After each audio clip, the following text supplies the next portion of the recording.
I never thought the happiest day of my life would turn into a nightmare that would haunt me for decades. Even now, at 63 years old, sitting in my garden with a cup of coffee, I can still feel the sting of those words like it was yesterday.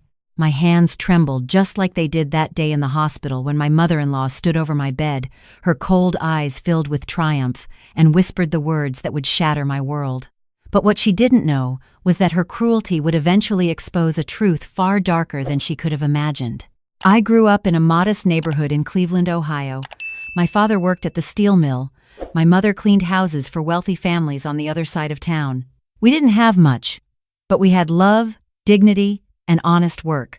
I was 24 when I met Richard at the public library where I worked as an assistant librarian. He was 28, handsome in that quiet, thoughtful way, with kind eyes that crinkled when he smiled. He'd come in every Tuesday afternoon to research for his work at his father's manufacturing company. For 3 months, we talked about books, about dreams, about everything except the fact that his family owned half the businesses in Cleveland Heights. When he finally asked me to dinner, I wore my nicest dress, the blue one my mother had sewn for my college graduation. He took me to a small Italian restaurant, nothing fancy, and I fell in love with him that night. Not because of what he had, but because of who he was when he wasn't trying to be anyone at all. 6 months later, he proposed. I said yes without hesitation. I should have seen the warning signs then. His mother, Catherine, barely spoke to me at our engagement party. She stood across the room in her expensive pearls, her lips pressed into a thin line of disapproval. His father, William, was kinder, but distant, as if he'd already decided I wasn't worth the effort of getting to know. Richard assured me they'd warm up to me eventually. He was wrong. The wedding was small at my insistence. I didn't want Richard's money to overshadow what we were building together. His mother made sure to mention, loudly enough for my family to hear, that she'd planned a much grander affair for her son's wedding, but we'd insisted on something more appropriate to my background. The word appropriate dripped with condescension. We moved into a beautiful home that Richard's father gave us as a wedding gift. It was in the same neighborhood where I'd once cleaned houses with my mother. Sometimes I'd stand at the window and wonder what the younger version of me would think, seeing myself on this side of the fence. But happiness has a way of making you forget warnings. Richard loved me completely. And that was enough. Or so I thought. I got pregnant 4 months after the wedding. Richard was overjoyed. He'd always wanted to be a father. We painted the nursery together on weekends, arguing playfully over whether yellow or green was more gender neutral. His mother's reaction was colder than I expected. She came to visit, walked through the nursery without touching anything, and said, "Well, I suppose every family has surprises." I told myself I was imagining the edge in her voice. I told myself she was just protective of her son, that she'd come around once the baby arrived. Richard said I was being too sensitive. But a woman knows when another woman hates her, and Catherine's hatred was as real as the life growing inside me. The pregnancy was difficult. I had terrible morning sickness that lasted well into the 5th month. Catherine would visit occasionally, always bringing expensive gifts that felt more like obligations than gestures of love. She'd sit in our living room, her back straight, her hands folded in her lap, asking pointed questions about my family's medical history, about whether anyone in my lineage had any concerning conditions. I answered honestly, not understanding then what she was really asking. In my 7th month, Richard's father suffered a minor heart attack. It wasn't serious, but it scared everyone. Catherine insisted on a family dinner once he was released from the hospital, to celebrate his recovery and to bring everyone together. Richard thought it was a wonderful idea. I was exhausted, my feet were swollen, and the baby was pressing on my sciatic nerve, making it painful to sit for long periods. But I agreed because Richard wanted so badly for his family to accept me. That dinner was pleasant enough. Catherine was almost warm, which should have been my first warning. She served my favorite dessert, asked about my pregnancy symptoms with what seemed like genuine concern, and even laughed at one of my father's jokes. When she offered me a special tea she'd made for pregnant women, saying it had helped her when she was carrying Richard, I drank it without hesitation. I remember feeling drowsy on the drive home. Richard thought it was just the pregnancy fatigue. But when I woke up the next morning, something felt wrong. Different. I couldn't quite place it, but there was a sensation I'd never experienced before. I mentioned it to my doctor at my next appointment. She examined me carefully and said everything appeared normal. The baby was healthy. I was healthy. I convinced myself I was being paranoid. 2 months later, I went into labor 3 weeks early. It was long and difficult. Richard held my hand through all 22 hours, never leaving my side except when the nurses made him. When our daughter finally arrived, screaming and perfect, I cried with joy. Richard cried too. We named her Sarah, after my grandmother. But the joy lasted exactly 14 hours. I woke up from a nap to find Richard standing at the foot of my hospital bed, his face ashen. His mother stood beside him, her expression carefully neutral, but I could see the satisfaction in her eyes. In his hand was a piece of paper. "We need to talk," Richard said, and his voice was nothing like the man who'd held my hand through labor. "What's wrong?" I tried to sit up, but my body was still recovering. "Is Sarah okay? Where is she?" "The baby's fine," Catherine said. And the way she said the baby instead of your daughter made my blood run cold. "She's in the nursery." "But Richard, show her the paper." He thrust it toward me. I took it with shaking hands.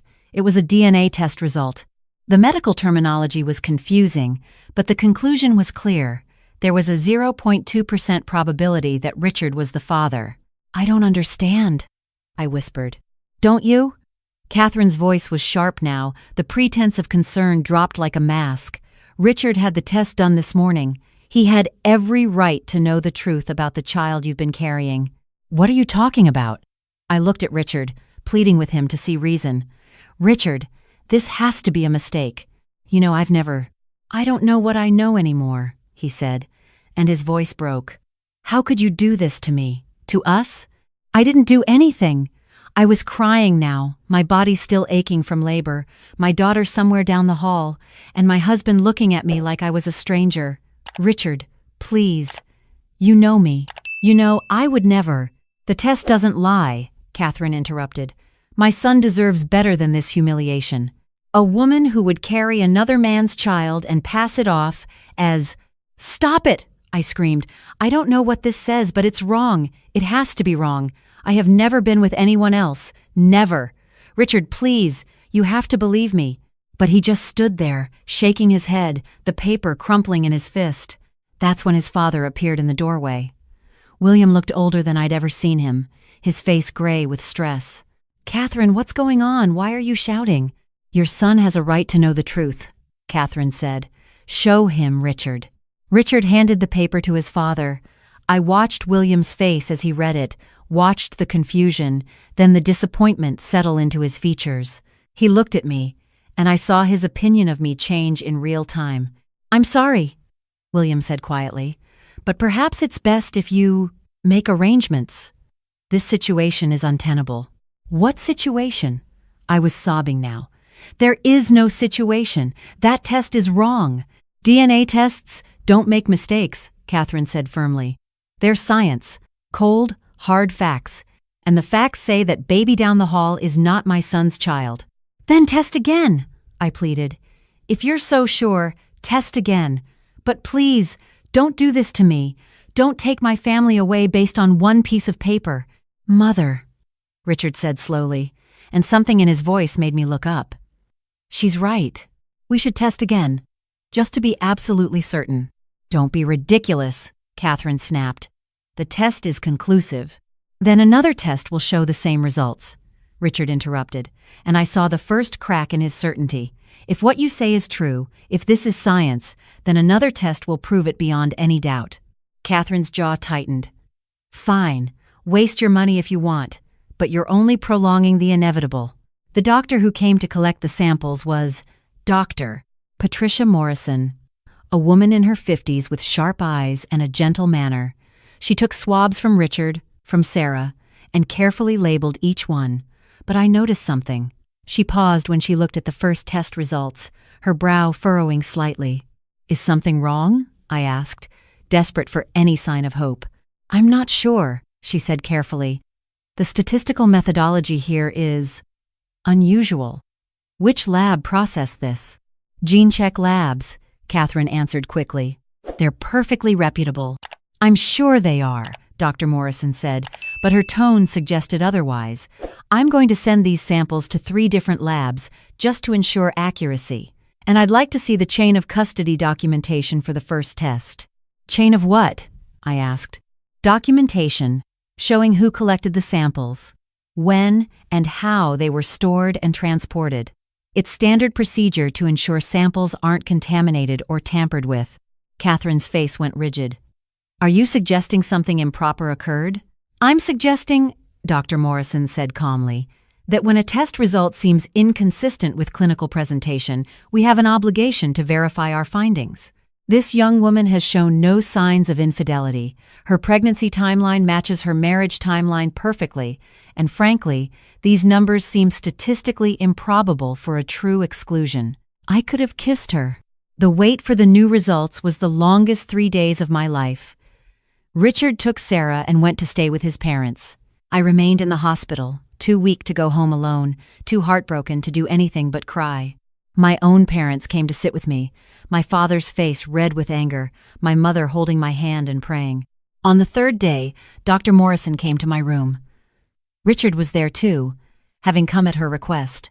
Catherine and William followed him in, Catherine looking smug, certain that this second test would only confirm what she already knew. "I have the results," Dr. Morrison said, holding 3 separate folders, from 3 different labs, using 3 different methodologies. "And?" Catherine prompted. Dr. Morrison opened the first folder. Lab 1 shows a 99.9% probability that Richard is the father. She opened the second. Lab 2 shows 99.97%. She opened the third. Lab 3 shows 99.95%. The room went silent. "That's impossible," Catherine breathed. "It's not only possible, it's conclusive," Dr. Morrison said. "Richard is absolutely, unquestionably, Sarah's biological father." Which raised the question of how the first test showed otherwise. She pulled out another document. "I requested the chain of custody from GeneCheck Labs. It shows that the samples were collected by a private courier, arranged by—" She looked directly at Catherine. "By you, Mrs. Westbrook. Not by medical staff, as is standard procedure." Richard turned slowly to look at his mother. "What did you do?" "I did nothing wrong," Catherine said, but her voice was defensive now, not triumphant. "I arranged for a reputable company."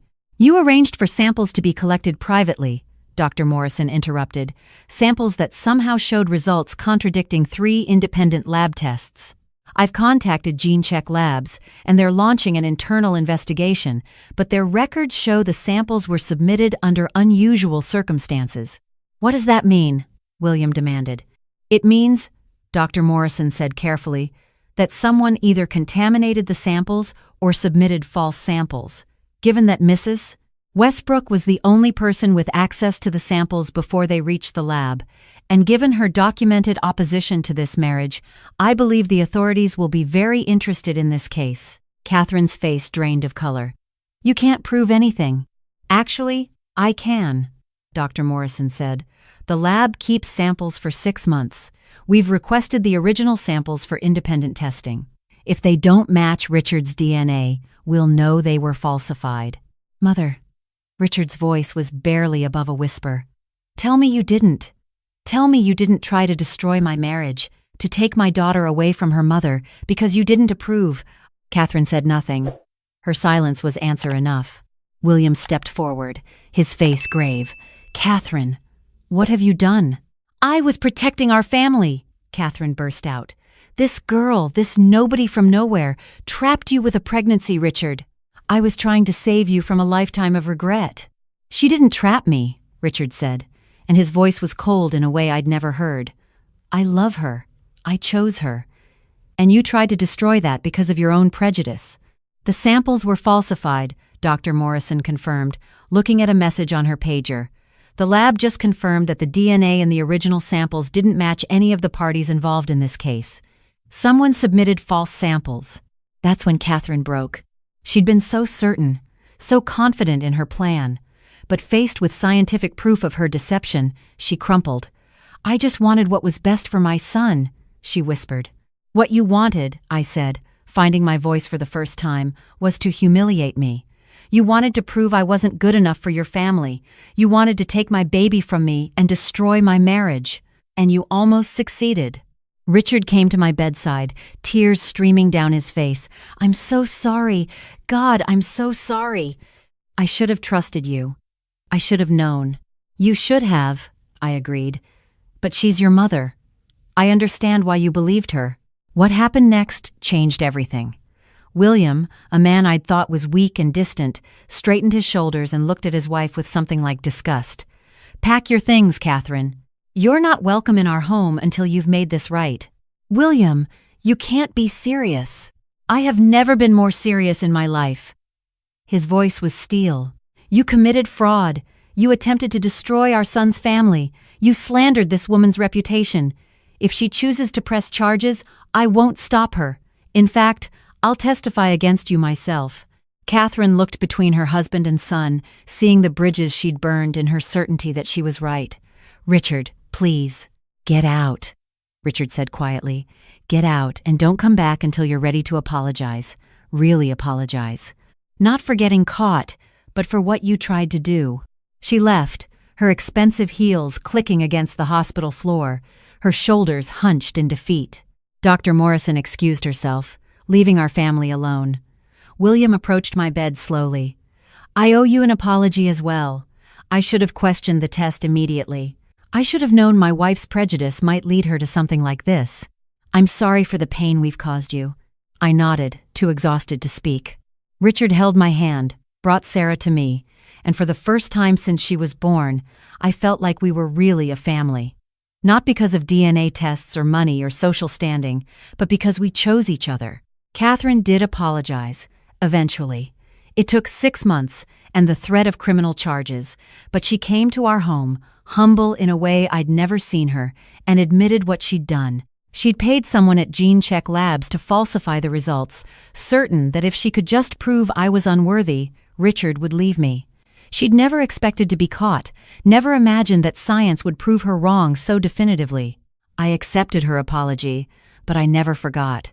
Some wounds heal, but they leave scars that remind you to be careful. Richard and I rebuilt our marriage stronger than before.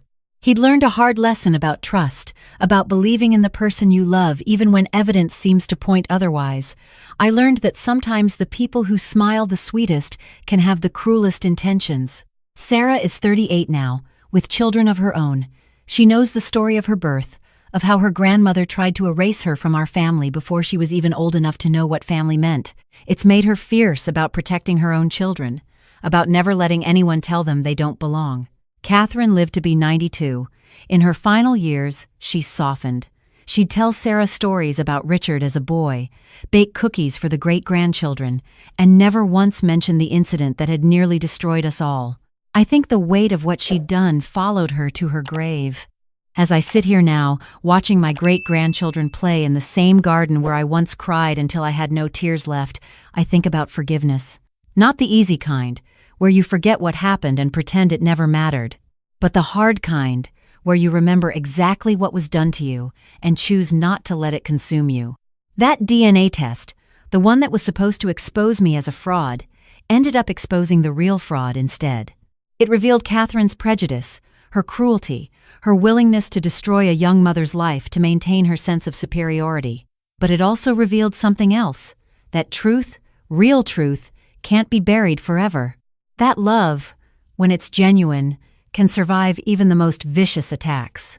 Some people asked why I stayed in that family, why I didn't take Sarah and leave, find someone whose mother wouldn't try to ruin my life. But Richard wasn't his mother.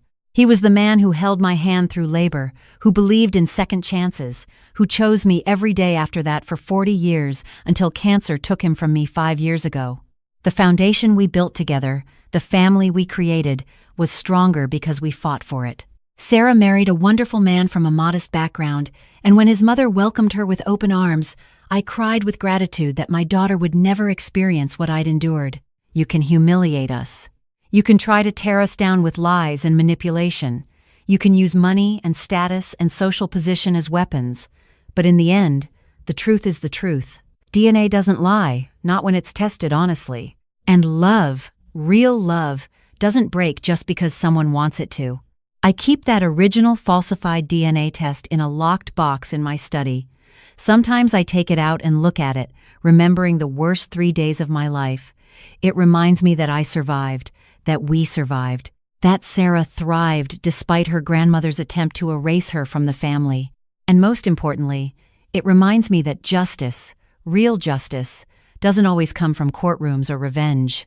Sometimes it comes from simply living well, from building a family based on love instead of lies, from watching your great-grandchildren play in the sunshine and knowing that every single one of them belongs here, not because of some test or family name, but because they're loved. That's the real test that matters. And we passed it with flying colors.